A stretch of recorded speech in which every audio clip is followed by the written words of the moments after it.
안녕하세요. 오늘 좀 흥미로운 자료를 같이 보려고 하는데요. 그 파산 관제인 경험이 있는 변호사님이 쓰신 개인 파산 관련 문서예요. 아, 네네. 그거 봤습니다. 이걸 보니까 우리가 보통 생각하는 개인 파산이랑 이 파산 관제인의 재산을 직접 조사하는 시각은 어떨까 좀 궁금해지더라고요. 네, 맞아요. 이게 그냥 법조항만 쭉 나열한 게 아니고 실제 파산 절차에서 어떤 걸 좀 주의 깊게 보는지 또 어떤 재산이 문제가 될 수 있는지 그런 실무적인 내용이 담겨 있더라고요. 뭐랄까, 숨겨진 재산은 없는지 또 채권자들한테 공평하게 나눠줄 수 있는지 딱 그 관제인 입장에서 쓴 글이죠. 좋습니다. 그럼 오늘 우리가 할 일은 약간 금융 탐정처럼요. 이 파산 관제인이 채무자의 재산이나 과거 행적들을 어떻게 추적해 나가는지 그 핵심 원리를 좀 파악해 보는 거예요. 너무 막 법률 용어에 얽매이기보다는 이 시스템 자체가 어떻게 돌아가는지 그 본질을 한번 같이 파헤쳐 보죠. 준비되셨죠? 네, 좋습니다. 자, 그럼 이제 첫 번째 단서 수집 단계라고 해야 할까요? 이 제출해야 하는 서류 목록을 보니까 와, 정말 많아요. 가족관계 증명서, 주민등록 초본인데 과거 주소 다 나오는 거, 그리고 5년치 지방세 세목별 과세 증명서, 보험 가입 내역 조회서, 심지어 과거 1년치 모든 통장 거래 내역까지. 네, 네. 아니, 이렇게까지 자세하게 다 보는 이유가 대체 뭘까요? 핵심은 두 가지인데요. 하나는 공정한 분배고 다른 하나는 숨겨진 재산 찾기예요. 파산관제에는 일단 채무자 재산을 최대한 정확하게 파악해서 그걸 모든 채권자한테 공평하게 나눠줘야 하거든요. 그러려면 과거의 재산이 어떻게 변동됐는지, 소득은 어땠는지, 돈은 어디에 썼는지 이런 패턴까지 다 샅샅이 훑어볼 수밖에 없는 거죠. 아하, 그리고 이게 바로 그 부인권이라는 걸 행사할 때 기초 자료가 됩니다. 부인권이요? 그건 또 뭔가요? 좀 어려운데요? 아, 네. 이게 뭐냐면 채무자가 파산 신청하기 직전에 예를 들어서 특정 채권자한테만 몰래 빚을 갚는다거나 이걸 편파변제라고 부르거든요. 아니면 재산을 다른 사람 이름으로 돌려놓거나 뭐 헐값에 팔아버리거나 이런 식으로 좀 불공정하게 재산을 처분했을 때요.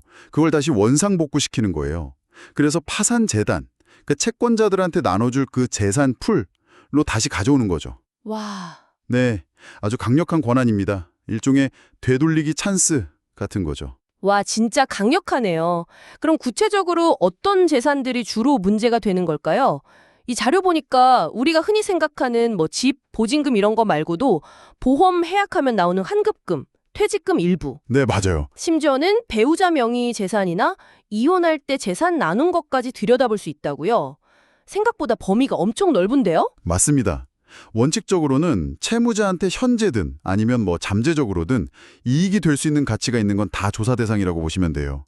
특히 보험금 같은 경우는요, 채무자 본인 명의가 아니라 자녀나 배우자 명의로 이렇게 살짝 바꿔두는 경우가 많아서 더 주의 깊게 보고요. 아, 그럼 꼼수도 있군요. 네, 물론 뭐 자료에서도 나오지만 처제나 처형처럼 좀 더 먼 친척 명의로 심기면 사실 찾기 어려울 때도 있다고는 해요.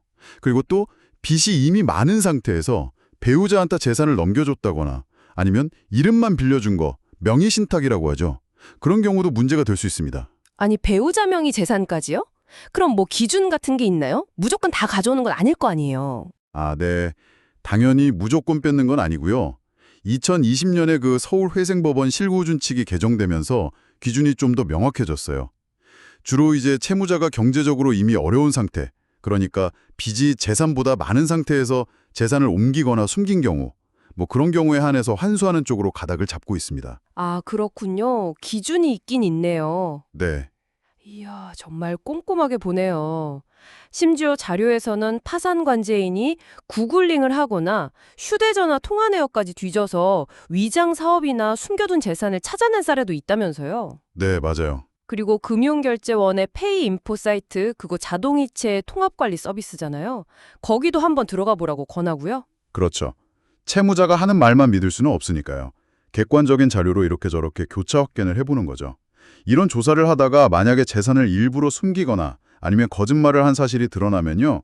그게 면책 불허가 사유라고 해서 빚을 탕감받지 못할 수도 있습니다. 헉, 그럼 큰일 나네요. 네.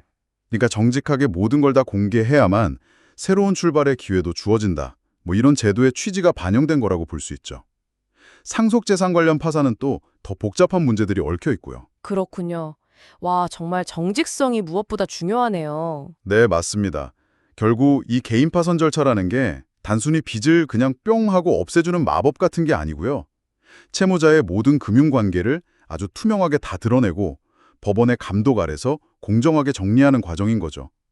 파산관제인은 그 과정에서 어떻게 보면 채무자랑 채권자 사이에서 균형을 맞추는 역할, 그런 중요한 역할을 하는 셈입니다. 오늘 이렇게 파산 관제인의 시각을 한번 따라가 보니까요. 우리가 그냥 일상적으로 하는 금융거래나 재산 가지고 있는 방식들이 사실 얼마나 복잡하게 얽혀 있을 수 있는지, 또 어떤 눈으로 보면 전혀 다르게 해석될 수도 있겠다는 걸 새삼 깨닫게 되네요. 그렇죠. 이 자료가 원래는 변호사들을 위한 거였다고는 하지만 우리한테도 시사하는 바가 큰 것 같습니다. 만약에 내 금융생활 전체를 이런 파산 관제인의 눈으로 샅샅이 한번 훑어본다면 과연 어떤 모습일까? 이런 생각도 들고요. 하하, 그러게요.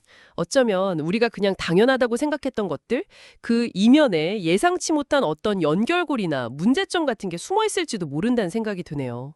한 번쯤 스스로의 금융 발자취를 돌아보는 것도 의미 있지 않을까요?